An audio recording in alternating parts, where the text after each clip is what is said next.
How to log in into SBI Credit Card account. Welcome to the channel and let's start with the tutorial. Open up a browser that you prefer and search for SBI. Then select the first option of Login. Now to log into your account, first and foremost, you have to select the option of Continue to Login.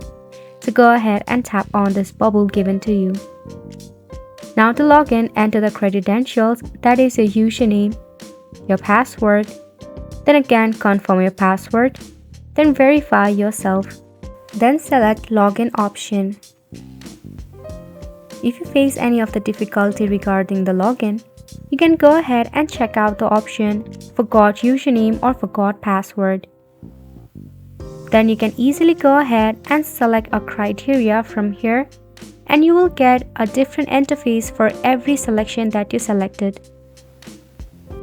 If you tap on Forgot Your Username, you have to fill out this form and you will be easily able to recover your account. Once you are logged in, you can go ahead and select the category of credit or debit card.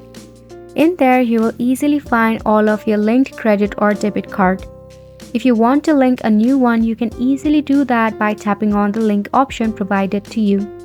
And that is how you can easily activate a new credit card as well. And that's a wrap for how to log in into SBI Credit Card account online. Thank you so much for tuning in.